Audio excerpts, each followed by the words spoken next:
Hello, everybody. Welcome to another Sonic Talk. I'm just glancing around to make sure everything's working because last week was such a terrible tech week. This week, Sonic Talk number 324.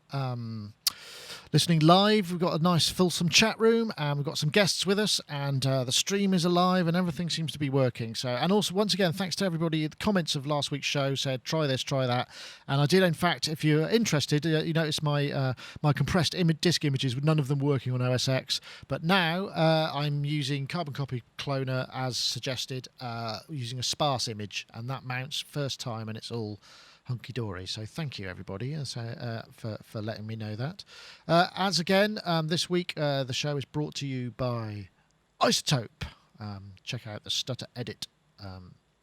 Fabulous piece of software for chopping up and doing all sorts of turnarounds and things. We'll a bit more on that later. Get your 10-day trial at isotope.com, Stutter Edit.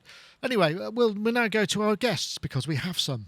It's quite hard to find guests at this time of year, but we have two of our regulars who have thankfully given up their basking in the sunshine time or whatever it is they might be doing. We'll start here with Dave Spears, g4software.com. Just released 64-bit versions of some of the plugins, so I imagine he's probably spending quite a lot of time emailing people. Yes. How's that all going? Yes. Good. It's been a week. It's been a week. Yeah, quite a week. Sometimes in the summer, it's good to have something happening because I've spent a week of just sort of trying to tie up loads and loads of little niggly loose ends and stuff, and it's been very unsatisfying. Yeah, neither Chris nor I are having a holiday this year, so we thought let's just plow on and do some things. So yeah, no, it's been quite nice. It's been quite nice. But yeah, sorry, I am a bit phased because it has been a week and I don't know whether I even got a chance to look at the subject, so I'm going to be even more useless than normal.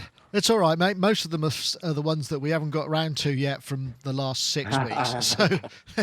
So you probably know them anyway, but thank you very much.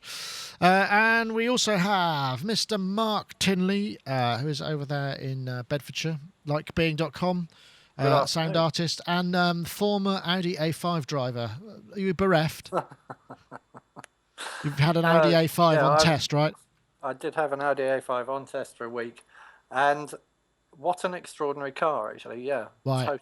Totally mental. I had the 3-litre V6, 10 billion brake horsepower thing, and 0 to 60 in about 7 seconds, which seems very fast to me now. That's really fast. And I went quite fast in it, but I won't say the number. And it was so fast that I wasn't able to look at the speedo anymore, but the passengers were, and they said, "Can you slow down now, please? This is getting very frightening." So yeah, it was good. It's good fun. And I just discovered from the guy. I was just talking to the guy who came to pick it up, and I was talking about the fact it's got cruise control, but the cruise control puts the brakes on if it gets too close to the thing in front. And then he said, "Oh, did you realise it's got lane control as well? So you switch that on, and then it stays in the lane on the motorway."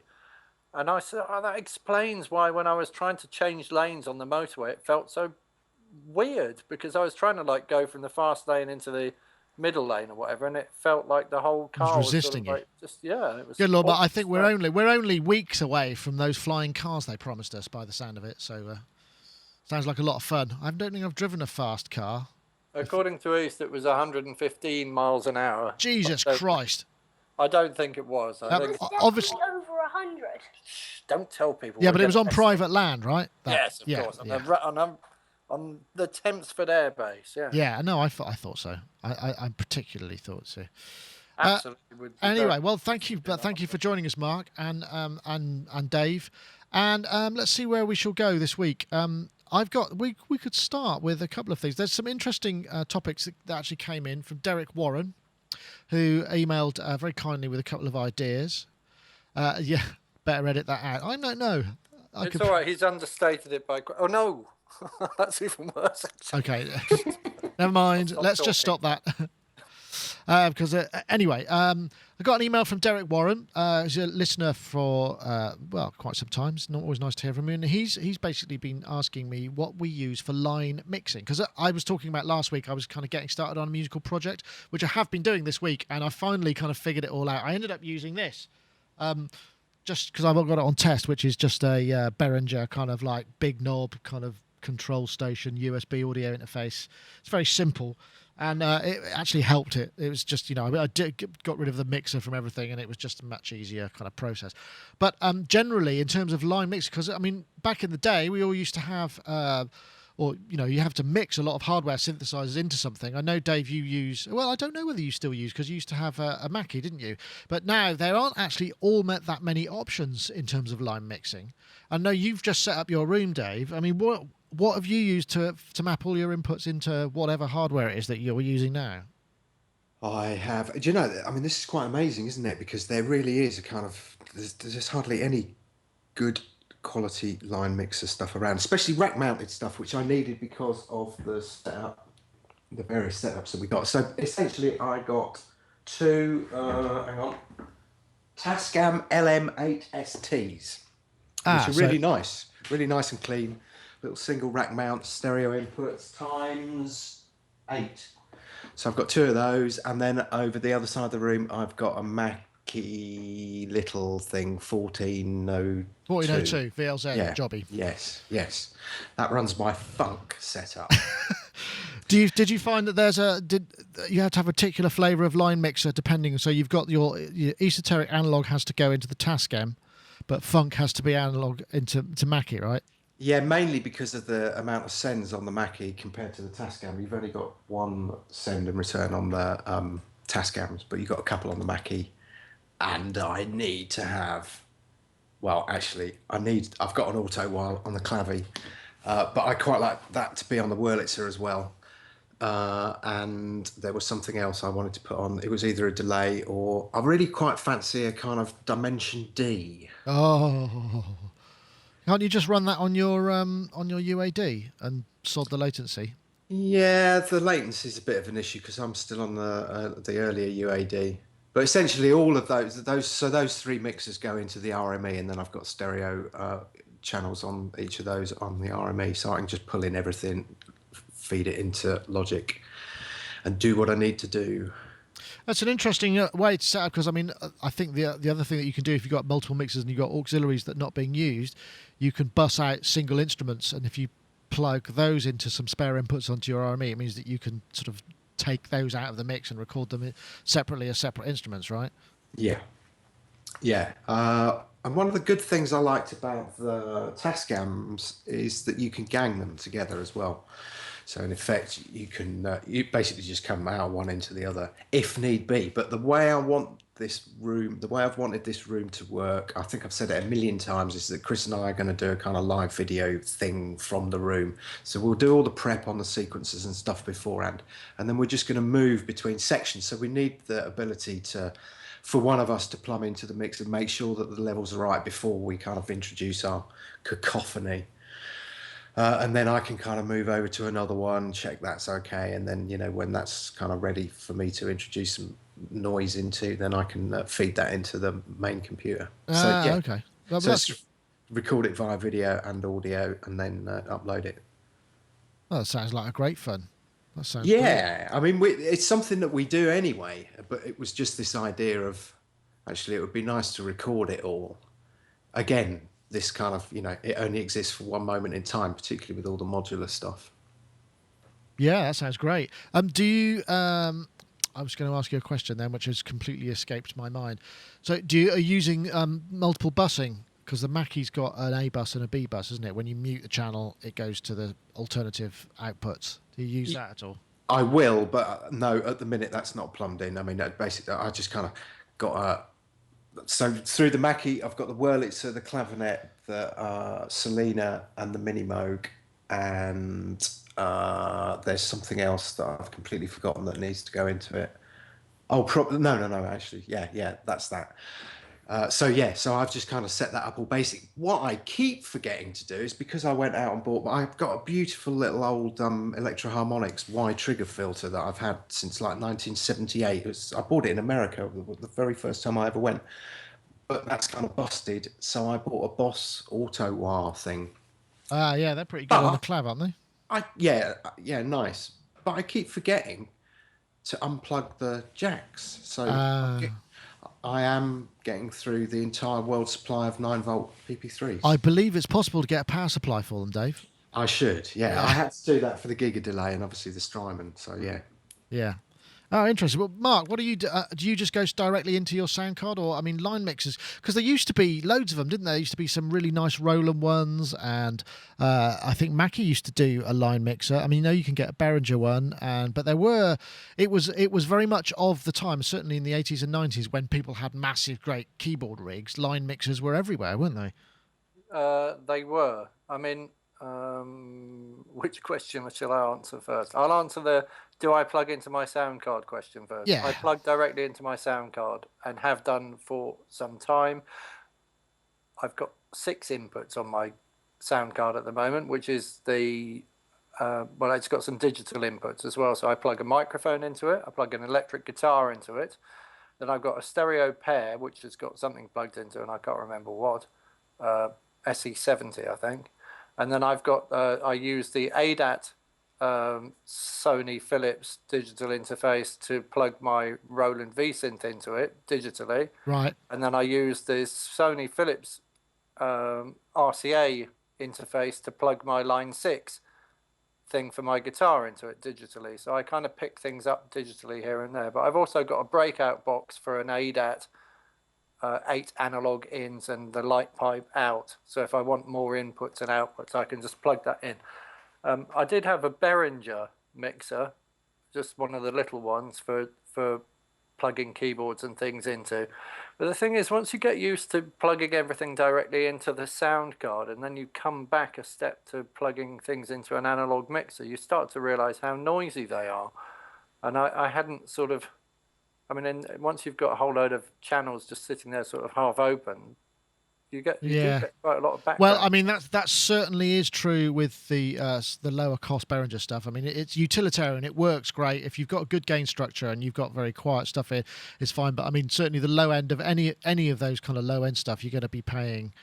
You know, you get what you pay for. The mic amps, the Xenix mic amps aren't too bad, and the Mackie ones are certainly better. Although they've improved the Behringer ones recently. I've used the Mackie in the past. I mean, the way I tend to use those line mixers as well is to set everything at unity and to never touch anything on the mixer. So if I could find something that was simply an analog kind of summing mixer, that would probably be far more useful. Well, you can get them, but then you're sort of talking a lot of money. And Derek's actually in the chat room, Derek 909. Well, I don't know. I don't know that you are. I mean, somebody had commented in this thread earlier, or in the email that you sent me, that they were trying to buy a mixer off eBay and had seen them going for extraordinary prices. I sold my Behringer for 20 quid, I think. And I run a local search on music stuff because I always think it's worth just running a search on eBay for anything that can be picked up locally. And I've seen Spirit mixers going for like nothing, absolutely nothing, next to nothing. And mixers come up all the time. Nobody really wants them anymore because I guess they're plugging straight into the sound card. Yeah, well, it depends what you got. I mean, Derek says that the Rain 82 was going for $500 on eBay and 250 on use. But that, I mean, to be honest, $250 for an 8-channel line mixer doesn't actually, that's that's about 170 quid, and it's good quality. I mean, it's not. That's just the price, I guess. I mean, it's not that expensive, but and the Rain stuff I know is quite well thought of. But yeah, it's just going to have to be one of those things that you have to bite. But yeah, we've got an old Roland line mixer, the 24. I think that's been around the world about 100 times, and that still works. Although, if you lose the power supply, you're completely screwed because it's got weird connectors and it's all quite weird inside. Is it the M240 or something? I remember that. Only got volume controls on it and nothing else. There are sends, there are pans. Hasn't it got mute switches as well?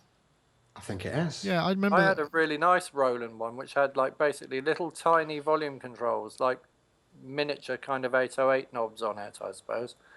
And it did have sends, but it had no EQ on it at all. And I used to plug everything into it, and then I'd mix everything in the S1000 and just kind of set my levels in all the synths and everything, because way before we got Logic and all those things, I always said, wouldn't it be nice if you could just totally recall everything you were doing by like putting a disc in a machine and then it's there. And that's kind of the world I want to work in. I don't want to work in, oh God, how did I do that? And what was patched into here and what was patched into there? I can't just load something up and hear it. Because what happens is you do mixes, don't you?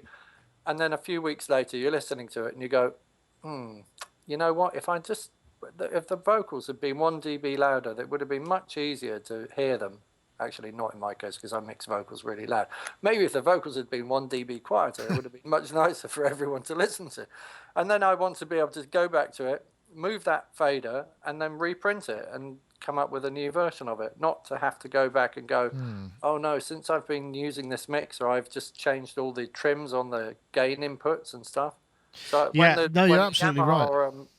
I'm talking. When the Yamaha thing came out, remember that Yamaha thing with flying faders? The 01 Pro Mix 01. I loved that. I was like, one. This is brilliant. This is a step towards what I wanted. Apart from the fact it was as noisy as hell. Yeah, it was. Yeah. But then it had trim pots on the back of it, and I was like, I couldn't see, What's the point in that? If you don't leave them somewhere where it's noisy as hell, or it's in other words, if they're not somewhere where you can have total recall, then it doesn't make any sense. The trim pots need to be digitally controlled as well, and they weren't. Well, they're still not. I mean, I've got DM. I bought the Pro Mix 01, then I bought an 01V, then I bought an 03D. No, then I bought an 03D, not an 01V. Then I got the Yamaha DM1000. So I have a lot of Yamaha mixers, and I agree. I mean, the trim is the key part. But I mean, I don't run. I haven't run. When I used to run a lot of live MIDI stuff, that was an issue. But if you've just got it patched 1 for 1, then it's not so much of an issue because the output of that's going to be roughly the same, and you can adjust it on your, you've got some headroom on the actual unit itself. But it's a good point you say about recallability. I mean, that definitely is. I think the PreSonus and that has recallable digital levels, I believe. I had a Motu one once, a little rack Motu interface, but again, that was as noisy as hell, absolutely unusable, really. But it was a Motu MIDI controlled mixer, and it had a number 7 in it, but I can't remember where the number 7 was in the model number. I mean, I used that to line mix all my keyboards, and then wanted to have that recallability again. Right, I don't. Yeah, this is something there is an interesting. I think there is a market for what we need is a line mixer, which also works as a multi-channel audio interface, but it also has a USB port on the back that you can just record all the direct outputs of the channel. You just plug a drive in the back and it just goes direct out, and you've got 24 direct discrete WAV at the same time. So I've got a Focusrite Pro 24 interface, and it has a built-in line mixer. I can use it as a mixer. Yeah. It will come up, and you can store your mixer settings in it and take it out and use it like a mixer. You don't have to use it as an audio interface. And I'm sure that the Mark of the Unicorn one's like that as well, isn't it? It has like a piece of mixer software in it. So yeah. I really think that everything should go in, and you can link those as well, the Mark of the Unicorns, can't you? You can link any audio interface to any other audio interface and build like essentially a big mixer. Only if you've got the PCI card. So you got the PCI card, and that's got 3 slots in it, and you can put 3 of those audio interfaces together. The standalone or the FireWire ones are separate. Are you sure? I'm pretty sure. Yeah. Okay, I won't buy one of them. I was going to buy a hybrid Mark III or something. And maybe you may be right. Maybe, but that's how it always used to be. But the Motu 2408, because the only one that I recall that was a standalone FireWire one was an 828, and they did an 828 and an 828 Mark II, and then you get the 2408 Mark 1, 2, 3, 4. I think they're up to Mark III now, and you can run 3 of those. Or 3, there's a 2408, there's also the 2496. So you can run various different, you got 24 IO times 3 on the PCIe card, which I forget what the serial number is. But what's confusing about that is it uses a FireWire cable, but it's not FireWire. Oh, that's not good. That could go horribly wrong. I take it it's wired the same way. I don't think you can. I don't think you can actually kind of. It just doesn't work. PCI 424. Thank you. There we go. There's the chat room once again. Let's give them a bit of props. Chat room. Come to Atmosonic in the chat room. The giant brain. Yes, there we are. So thank you very much. But yeah, it's interesting because that's what you need, isn't it? You want total recall. So you want what you basically need is a rack mount mixer with a couple of mic channels, all digital, so it'll just recall. But actually, that's an interesting thing because the Behringer's and the new Behringers, because you've got the Behringer, this is the Behringer, whatever it is, I forgot, the X32 engine. You can buy the desk in 3 sizes, but you can also just buy the rack, and it's just basically a rack with however many I/O on it, and it's got something like 16 ins and 8 outs, plus extra stuff, plus all the other business, and you just run it on software, and it's total recall. So you could just run that, and that might make sense. And that's not bad, actually. I mean, as you know, I've reviewed the X32. I was really all over it. I loved it, actually, and I really wish we still had one because it was so, as a digital desk it was so much easier to use than, say, the Yamaha DM. You know, it was like this button, it's got labels. You know, it's just much more discreetly controllable. And so I think it's called X32 Core, if I remember correctly, and that's got the I/O on the back. Or maybe it's the next one up. There's 2 models. There's the rack, which is just the DSP, which you would then hang various I/O off, and then there's the one which has got I/O on it as well. That's the one you probably want.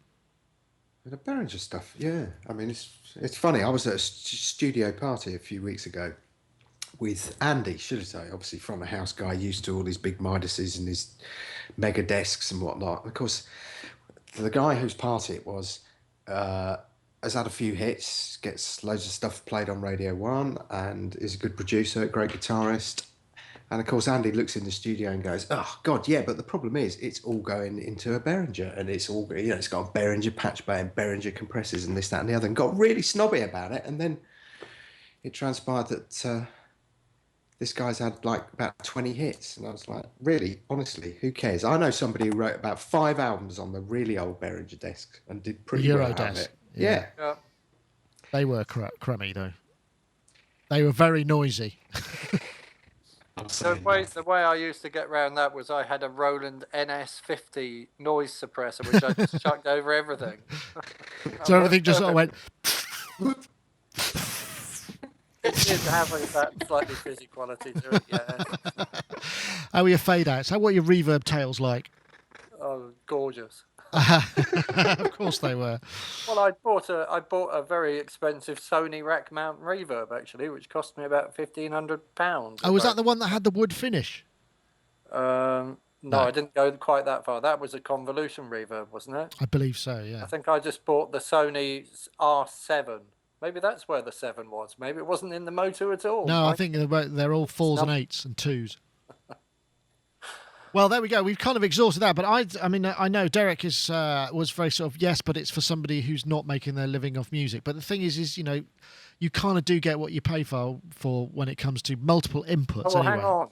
If it's for somebody who's not making their money off music, then they can probably afford to spend hundreds of thousands of pounds. If I remember right, my friend at school, his dad had the most amazing record player in the world, and he was making his money by working in a factory. So there you go. Ah, well, that's the way it goes sometimes. Well, you can afford to have expensive hobbies if you've got a proper job. Yes, interesting point. Perhaps, speaking of proper jobs, this might be a good point to bring in a word from our sponsor. Of course, Isotope, our continued sponsorship of the show. And in any second now, the video will play. And there it is. And this is Stutter Edit.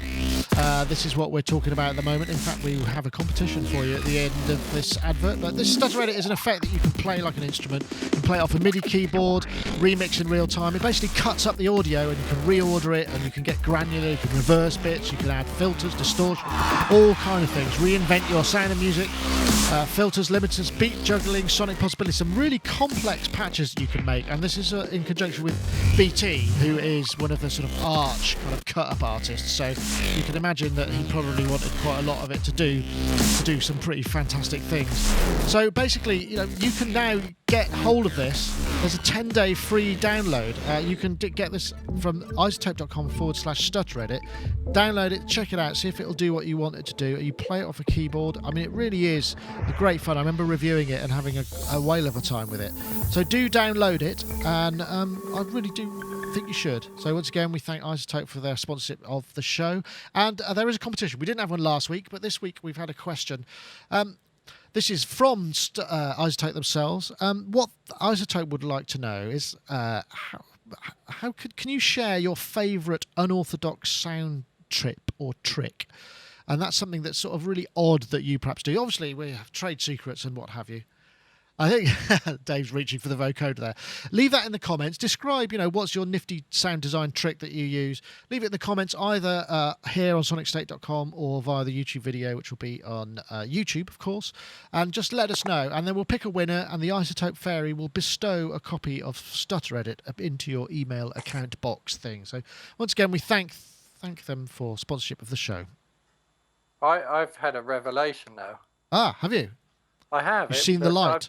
I've just been Googling images of the Mark of the Unicorn Midi Mixer 7S, which is what I was using. Ah. And I've had this real revelation because I've just realised that, oh my God.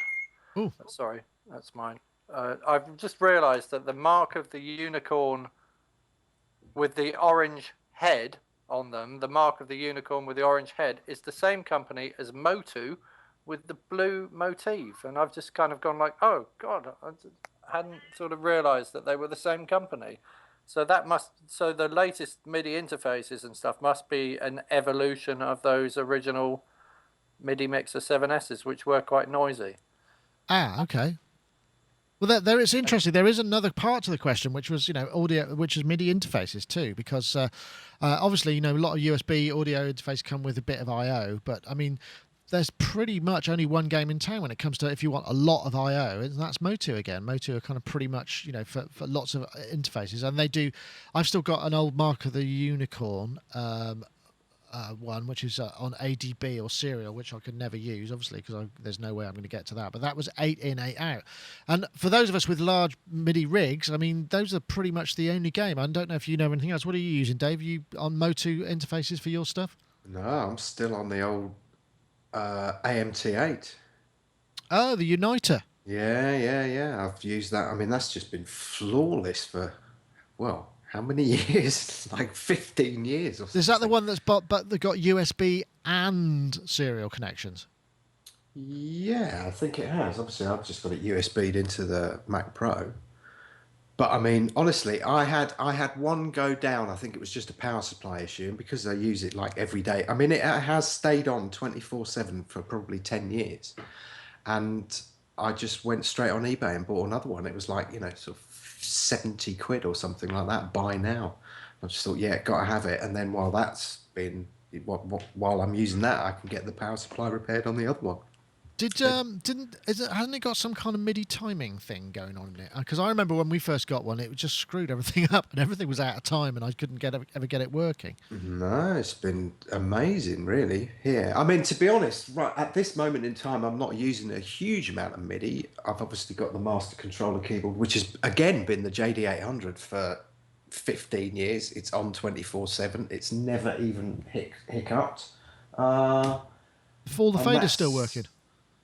Yeah. Wow. I mean, absolutely. There is one button that's like a little bit iffy, but I mean, turn it on, turn it off, turn it on again, and you've got control over that. And then I've got stuff going into the Alesis Andromeda and also the OB8 because the keyboard on that needs a bit of attention.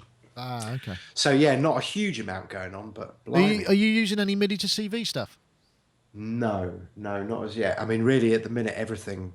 We're kind of focusing on getting all of the different CV stuff talking to each other. So the ARP stuff, the Moog stuff, obviously the synth.com and the Oberheim stuff. And it's weird because the Oberheim, the little mini sequencer that I think you can just about see behind me on top of the 4-voice expander, has probably got, apart from the synthesizers.com sequencers, has probably got the most comprehensive interface capability out of everything.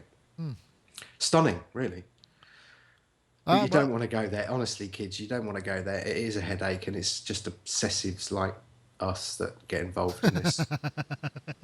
I got kudos the other day because I put a video up and it was like not a MIDI cable in sight, and people were going, wow, that's amazing. And I was thinking, well, it's not. It's just a massive headache.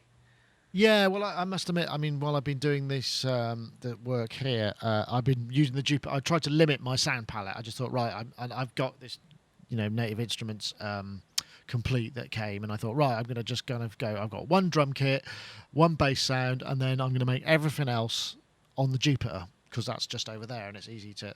And I managed to do it, but the MIDI on that is just terrible. You can map the pitch bend to the filter, but it doesn't receive it over MIDI, so it's completely pointless. The only thing that it does seem to do, which is really irritating, is receive program changes, so when I've got a manual sort of sound that's been edited from one of the patches in there, because I haven't figured out how to save them again, and I select the track, it just springs it, so it's a bit irritating. But there's something nice about not using MIDI. I know, Mark, you're not a fan of MIDI, are you really? No, I just posted a Vine video. I had a MIDI interface which I was trying to sell on eBay for 99p and nobody bought it. So I taught my son how to destroy it with a £10 lump hammer earlier on, which was really good fun, actually, along with the computer. We've got a pile of metal outside our house if you drive past, which says, "Free, scrap, please take me." Figuring that nobody around here would really need a Mac Nexus interface. But I do have a MIDI interface. I've got one of those green things, which has got A and B and 2 MIDI ins and 2 MIDI outs, which I plug into my laptop from time to time. But I don't think it's got Mac Lion drivers yet, so I can probably only use that in Snow Leopard. But I mean, any class why can't I say that? Class compliant. I'll say it for you. That one, yes, thank you. Then you won't have to edit it out. Any one of those will just plug into the USB, and you can just use that, can't you? Yeah. I mean, obviously, the problem being that it's not isolated on the Earth.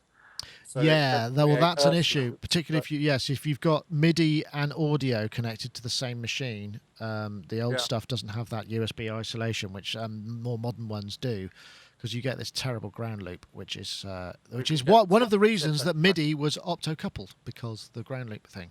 But when you then bring USB back into it, it kind of screws that all up. So, I mean, there is MIDI in the Focusrite thing I've got. So I plugged the V-Synth in using old-fashioned MIDI cables, but simply because the V-Synth driver stops my mouse from working for some reason. Actually, I tried a Bluetooth mouse to try and get around that, but I didn't like that. I prefer the old-fashioned mouse. I'm old-fashioned. Oh, someone in the chat room. Let's see. This is Derek909 in the chat room. Has put up Waldorf recommend a USB isolator with the Blofeld to avoid ground loops. I didn't know you could get USB isolators. That's an interesting thing. I think you might. That's a useful thing to know about. I'm going to bookmark that. Yeah, let me see if I can load that up. The MIDI interface that I think has been the most useful and most successful one would be an AMT8. Which is the same one that Dave, Yeah, they're brilliant. They work really well. There we go. Electrically isolate USB peripherals from their host. I like the idea of USB profiteroles, though. That sounds great. Full speed USB isolator. Just a little USB box that you press and profiteroles come out on demand. Why is it $99 though? Doesn't that seem extremely expensive for something it does. That doesn't actually do anything or very much other than... It does seem a bit more expensive than perhaps your MIDI interface would cost, yes, apart from an AMT8 perhaps. But yeah, that is a little bit excessive. Right, what have I done? I've just, that's what I've done. Anyway, talking of little shiny things, let's have a look at this, shall we? Assuming it plays. Go on. Go on. Yeah.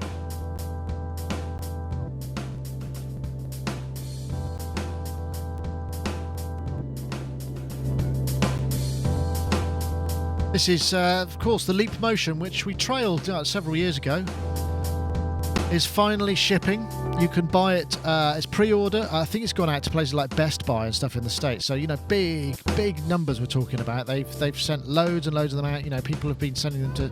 And this is used in conjunction with something called Gecko by Uwin, who is Geert Bevan, who is the guy who's behind a lot of the evangelistic demos of...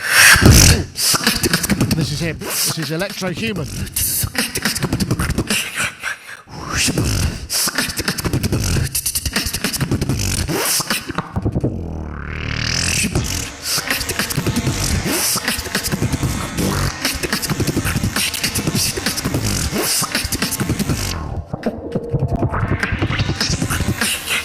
Jesus, that's a bit loud. I can't take any more of that. But that is kind of one of the early demos of it, with the fully operational thing. And this is a program called Gecko, by Uwin Software, and that looks pretty good because you can map left and right hands in a couple of axes to various different CCs, and it's apparently very fast, and the resolution is pretty amazing. But I mean, the whole leap motion thing is for sort of this pinch and zoom and all sorts of stuff on the mat, and I think it's about $80. But we finally got there, and I know when we covered this initially, you were quite excited by this concept. Have you done your pre-order? I think it's £76.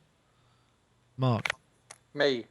I haven't done my pre-order because I said to Gina, I want one of those for my birthday. And she said, are you sure that's what you want? Yeah. And she said, well, it's not out till whatever. And then she said, do you want an iPad mini instead? And I went, no, yeah, I'll have that instead. So I didn't do the pre-order. But I think I'll watch with interest and almost certainly buy one, actually. I mean, I quite like... It's weird, isn't it, that guy was doing those motions that, hip-hop people kind of do, those almost robotic motions when they're doing that kind of thing, and then it's really nice that something's on the end of that responding to it. So I mean, you know those guys that do that beatboxing always kind of wave their arms about like that anyway, don't they?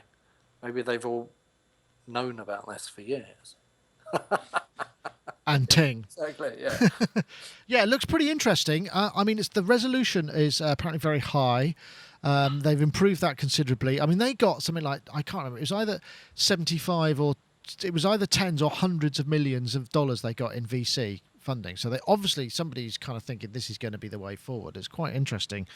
I don't know, Dave, can you think of a use for this? I mean, I think we probably talked about it before, but I mean, obviously gesticular control, that sounds like a word you ought to be careful saying, is something that is still pretty alien, right?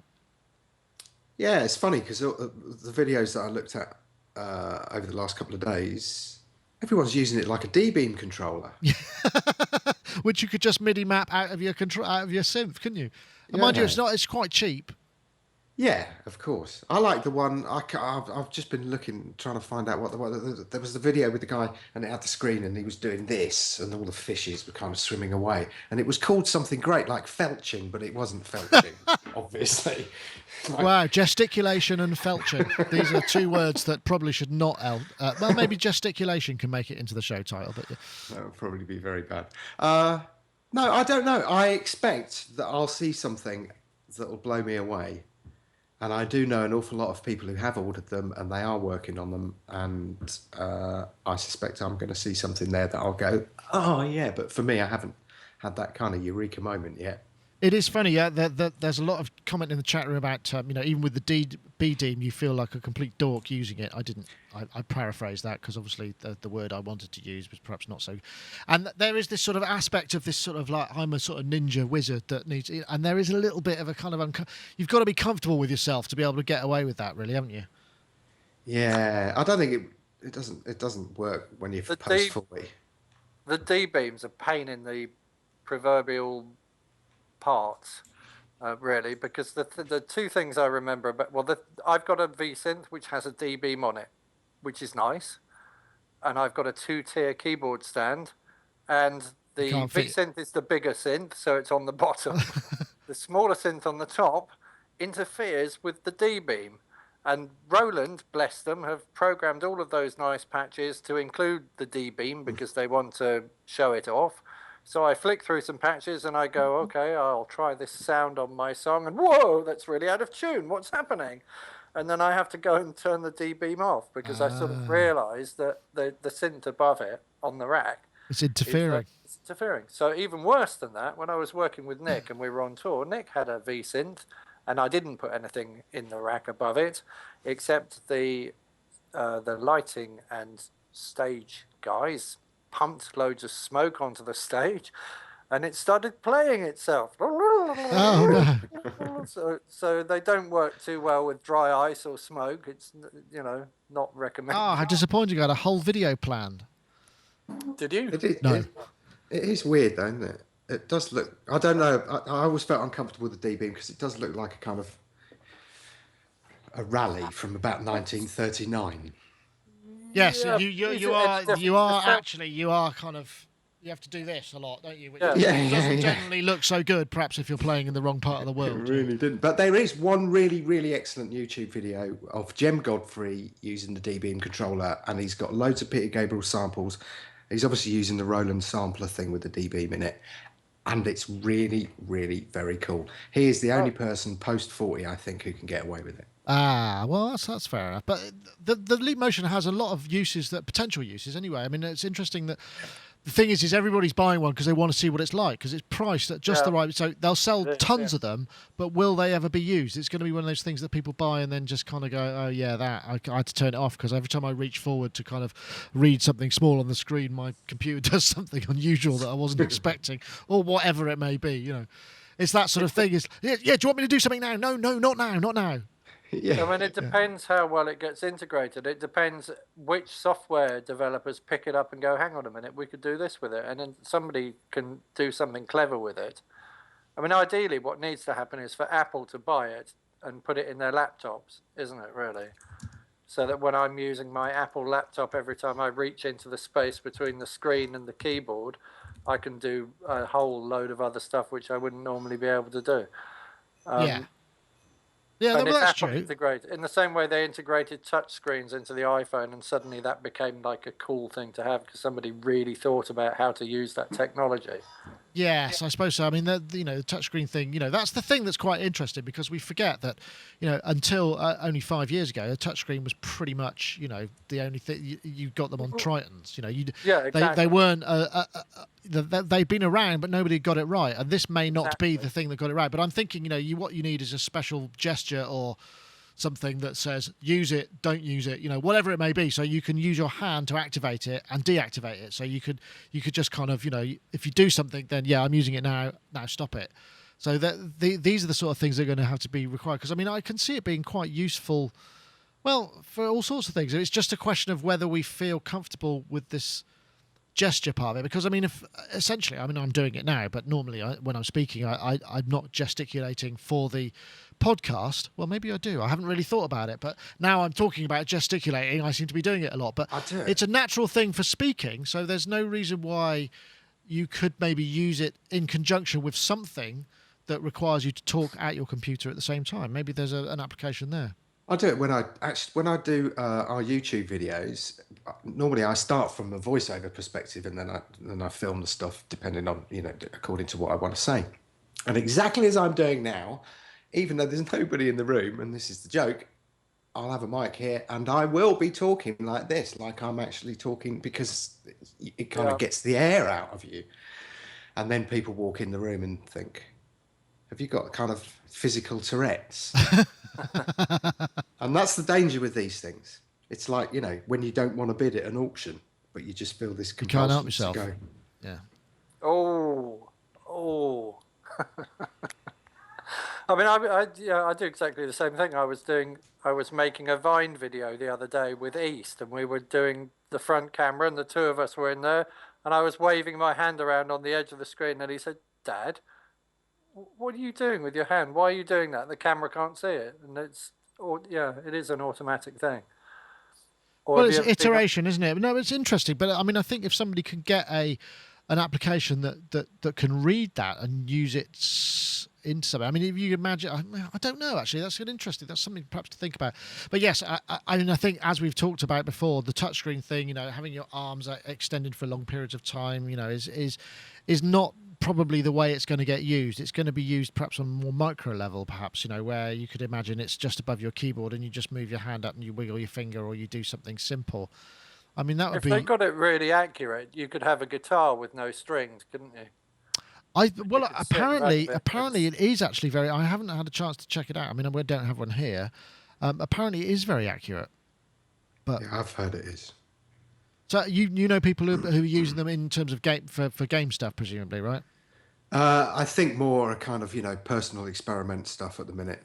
I'm sure we'll see a commercial aspect to it appear at some point, but these are kind of smart programmers who are just kind of getting into it. Developers got on the bandwagon first. But that's the one thing I was thinking, and it would be a very smart thing to develop for, because of Geert, who's done Gecko, which is obviously going to be available. There's an app store available for it. But if you think about how much money's gone into this thing, I wonder if there must be some quids about for people who are developing smart applications, because the next phase is obviously people who can come up with applications. So there must be a fund available. If you've got the chops, the programming chops, it might actually be worth getting involved in. Christ says in the chat room that it's 1/100th of a millimeter resolution, which seems strange because that is pretty. That's tiny. Yeah. I think they call that. That's not a micrometer, is it? That's a or nanometer. That would be a decimeter. No, I don't know. Nanometer. Yeah. No, forget it. I'm just going to show my ignorance here. But anyway, Leap Motion is available now. It's going to be. We're going to be seeing more and more of them. I would like to try them out, and I quite like the idea of figuring out. Somebody's just going to come up with something and goes, "Oh, I use it for this," and everybody's going, "Oh, yeah, I've got to have that." Yeah. It's just a question of the application, isn't it? But, yeah, absolutely. I also think it would be quite interesting to, say, study somebody's normal gestures as part of a conversation, and then maybe create something to fit around those, rather than make the gestures fit what the what the controller is. Be quite intriguing. Yeah.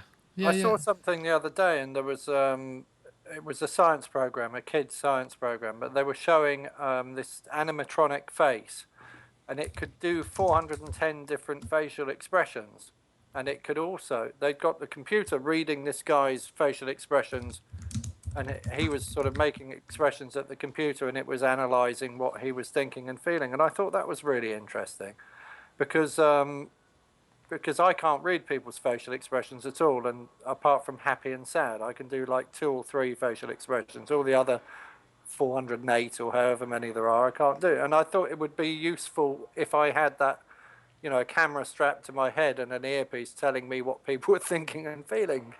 But maybe something like that. I mean, maybe in terms of extended body language, extended gestures and stuff, if it could be programmed to pick up what people's body language.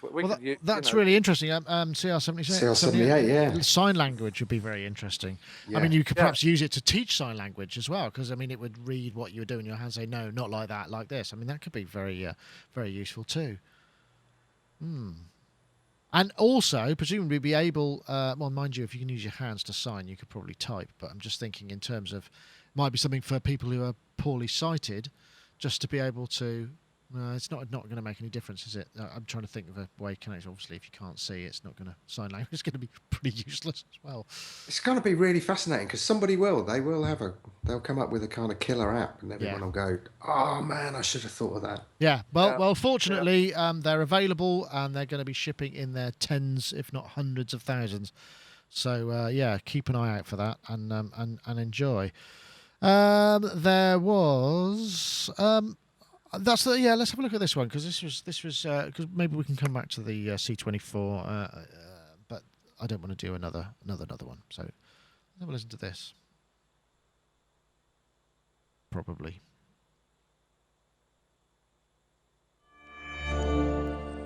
It takes you back to when Yamaha used to sponsor the show. This is the Yamaha Avant Grand.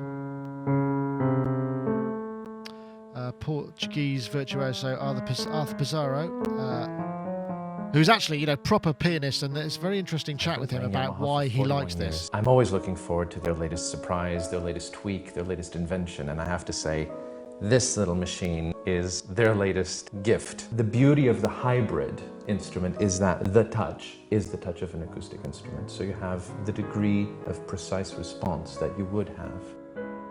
This product really does compete to a certain extent with an acoustic grand. Now that's saying a lot, because this guy is a pianist. It's got the same keyboard action as you get on a Yamaha C3 grand piano, so you've got the same feel. And by all intents and purposes, I mean, this came out because Dave has actually been researching pianos for a client, and you got a chance to check one of these out, right? Yeah. Wow. I've got this big thing going on here in that, because obviously software is so insanely complicated, and all the variables are it's sort of borderline insanity, that this whole idea, again, with the modular and all this stuff, there's this beauty in simplicity. So when it's actually Rick Smith who said that he had sat and played one of these It's a digital piano. It's the C5 mechanism in it. And what he wanted was just something in his house that he could just sit and play piano. And would I check it out? And obviously PJ previously had spoken about the Nord, and I spoke to the Nord people here, and because the chances of obviously Rick getting to a music shop are pretty slim. So I tried to see if we could go down and see them and sit him in front of it. But before we did that, I thought I'll go and check this out and just do an A/B test with this Avant Grand and obviously the Nord. And I walked up I played the Nord and kind of went, yeah, that's great. A load of options on it. It's a stage piano though, really, isn't it? Yeah, it's not a piece of furniture piano. And that was kind of my argument with Rick, is that actually, you know, the Avant Grand is about £5,500. So what you're going to end up with is, say, something in 4 or 5 years' time that may sound fantastic now, but in 4 or 5 years' time, our ears will have become accustomed to it, and there'll be something better, and you'll be thinking, you know, have I got to spend another £5,000? Whereas if you're spending, you know, a couple of thousand and you've got all of these other capabilities, other sounds within it, that maybe that might be the way to go. And PJ said that when he played the Nord, he was reduced to tears in a good way, I hasten to add. So I thought, high praise indeed. I'll go and check it out. So I played the Nord, got on with that great, walked over to the other side of the music store where the Avant Grand was, and I literally played one note and involuntarily went, wow, because it felt and sounded, and the spatial acoustic stuff with the speakers placement and stuff is just blinding. So in effect, what I did, I actually kind of so didn't believe my reaction that I left the store, left it a few days, and then went back and did exactly the same experiment again. This time on a Sunday morning, where the guys came up to me and said, keep playing that. That's a really nice thing to hear, apart from the 500th rendition of Stairway to Heaven that we normally have to put up with on a Sunday morning. Was there a major 7th going on there, by any chance? There was a lot of 13th, I can tell you. So yeah, no, it was really interesting, and for me, I actually walked away going, if I had the room, I would probably have bought it.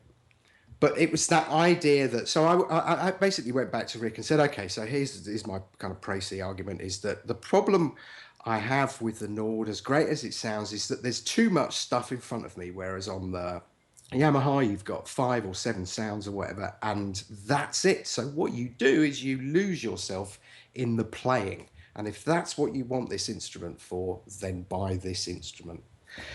Now, the irony is, of course, that I bumped into him a couple of days later and he said, I might actually get both for the 2 reasons that we discussed. It was this beauty in this, you know, it was the first time that I'd really lost myself in an acoustic emulation of an instrument. Interesting. Well, one of the things with Rick was that when they were doing the Olympics, they had several people working on stems, and of course all of those people had to have the same software that he had, which was Ivory, that he was using for the piano stuff. Yeah. And he was saying by the time we ended up with, you know, a load of multiple licenses, it started to get really, really expensive. So the idea that he could have this piano for himself, and then he would actually record those stems and send them out to other people who were working on things, seemed to be a slightly more attractive proposition than owning a ton of licenses that we're all going to eventually need updating. Yeah, I mean, they are expensive. I mean, here we've got, right here, this is Bonner's Music, and they've got 3. I think the N1 is possibly what you were looking at, which is about 5-7. But then the ones that have got the little kind of grand piano flap, the new ones, they're like 14 grand. But they've got multi-speakers underneath those. The soundboard has got a bunch of speakers in it, hasn't it, that kind of surrounds you. And I remember, I think, who's the girl who sang New York, who's the pianist? Oh, gosh. She also did the Bond theme with Jack White. Alicia Keys. Alicia Keys, yeah. She was demonstrating it at NAMM, I think, when it first came out, and she was obviously fairly blown away by it, and she presumably, figure out what's what. I've not played one myself, but I do like the look of it, and I think you're probably right. The idea that if it just It absorbs you, and also you can plug it in. And if you look at the video of Artur there, he goes through a lot of the reasons why it's such a good investment, because you get you still get the keyboard mechanism of a high-end Yamaha grand piano, and presumably, I mean, I don't know whether these are updatable, so the sound engine can change. Is it modelling? I'm not sure what it is actually. Or is it sample based? Honestly, I don't know. I have a feeling. No, sorry, I was watching another video. That was sample based. I don't know is the honest answer. I have to say, the minute I pressed that key, the feel of it made me just go, and the sound just made me go, wow. And that isn't something the old Cynic, that happens to the old Cynic these days too regularly. Sure, I'm just looking. It's spatial acoustic sampling. And the position of the speakers, the spatial acoustic stuff is very, very good. Anyway, that's my kind of anti-tech. Does that mean that they put the microphones in a place that would make the speaker position make sense when they sampled played it back? They've sort of modelled it physically as well as digitally, then, haven't they? Yeah, quite possibly. So yeah. The speaker position in the instrument is as important as the original instrument itself, right? Yeah. Absolutely. Well, they were very proud of it. They've been pushing it. But I mean, it's a serious instrument for that price. I mean, it's got MIDI. I think they should. Do they make a clear Perspex one? Because if they don't, they ought to. Yeah, they should, shouldn't they? Mind you, it's probably just going to have loads of wires and stuff coming out of it. I just love the fact that, I mean, it really did look discreet. You could tuck it into the corner of a room. Anyway, too much money for me, but... When I first started with studios and I wrote music for films and stuff with this guy called Daryl, and both of us used to sort of pour through like Music Technology magazine and Sound on Sound, and really if you were writing music for film you had to have a Yamaha Baby Grand, and that was like the core kind of part of your studio to start with that, and then you'd sort of songwrite, and then you'd build everything else around that, and maybe a Tascam reel-to-reel 8-track and all that sort of stuff. But this seems almost like a modern equivalent to a Yamaha Baby Grand to me, not having been near one or knowing what it's about. Well, or I suppose I wonder if it does CP80 sound and stuff, because that's something. There's a harpsichord that actually did make me wince after the beauty of the piano. When I was kind of scrolling through and hit that, I was like, and the electric piano, I can honestly say is quite ghastly. It's just straight out of the Doogie Howser school of FM pianos. Oh, but the acoustic piano.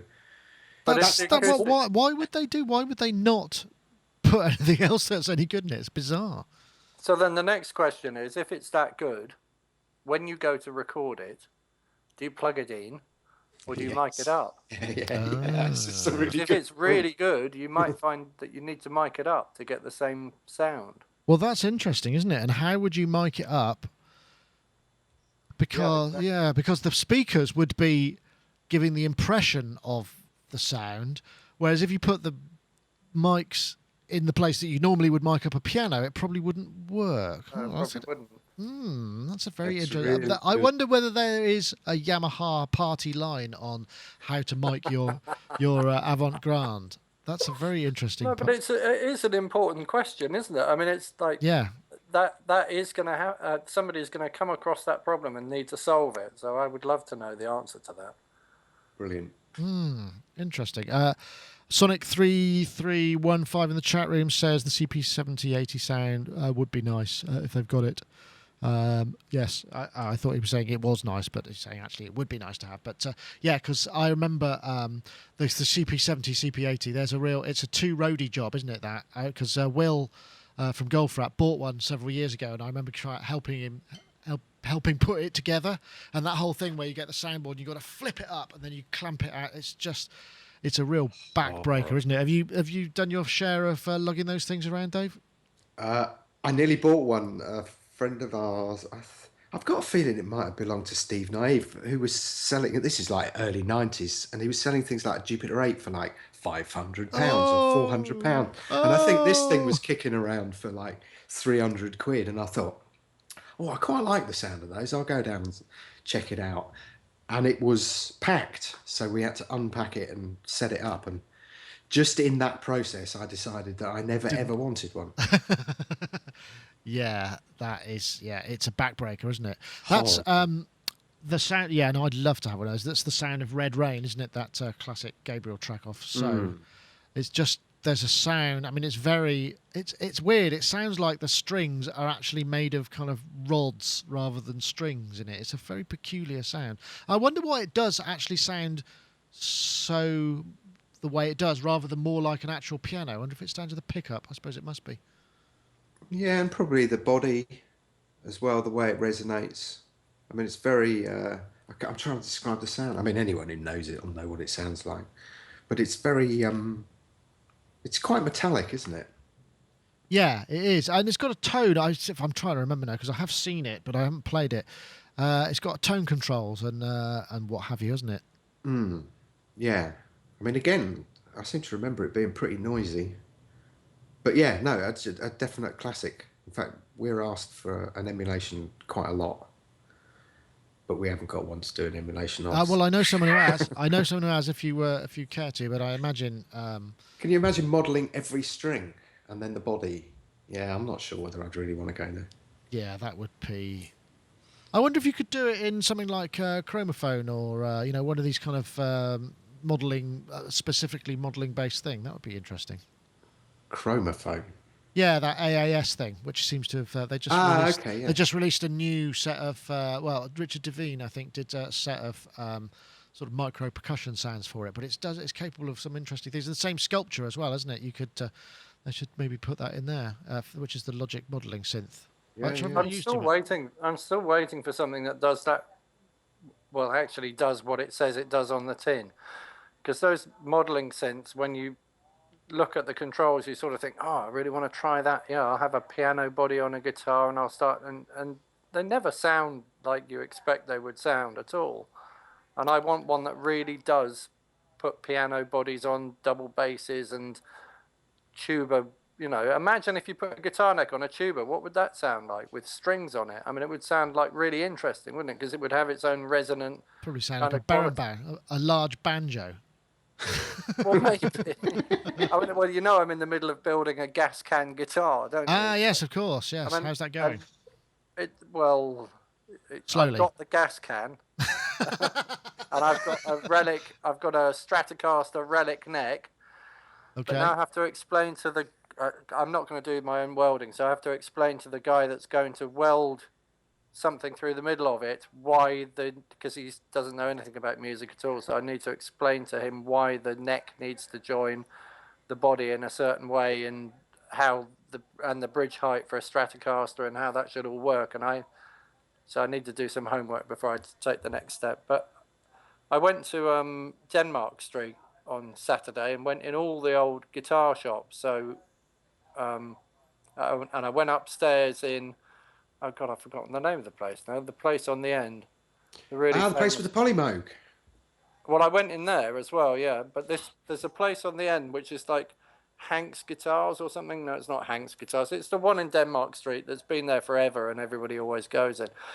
But I went all the way up to the top, and then there was a Watkins rapier hanging on the wall, and I looked at it and I thought, I used to have one of those, and I remembered that I didn't like it, and I cut the top horn off and tried to make it look like a Telecaster, and then I cut the neck a little bit and tried to make that look like a Telecaster, and obviously completely wrecked it with my dad's jigsaw, Wow. This thing was hanging on the wall for like 600 quid with no strings on it, and I was thinking, don't! Well, if it was yours, it would. No, it wasn't mine. No, it was one that somebody, one that a teenager hadn't tried to turn into a Telecaster. Zen Artist in the chat room has said that there's a. If I can get, I have to scroll down there. That Shovel Man made a guitar from a shovel. Cool. Which looks pretty. It's shovelman.com. Doug made one with a spade. Hey, yes, his that Shovelman's his stage name is his actual name is Doug, and when he's not playing his guitar, it's Douglas. Hey, which is that's the variation on the joke. What do you call a man with a spade on his head? What do you call a man without a spade on his head? Douglas, obviously. I like them. My favourite one, I have to say this, is what do you call a singer with biscuits on his head? I don't know. What do you call a singer with biscuits on his head? Lionel Richie. Oh, no. awesome. Awesome.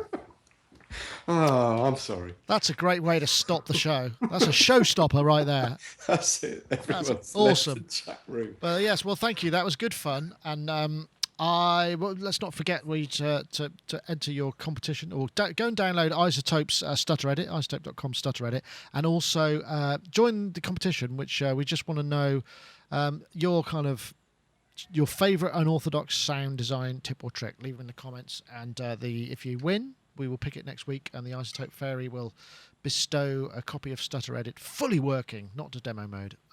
So yes, there you go. Anyway, thanks very much, guys, for joining us. Thank you, Dave Spears, GeForceSoftware.com, right there. Thank you very provided much. a gentle interlude to your tech support or whatever it is that you've had to do this week. But thank you once again. No, thank you. Great break.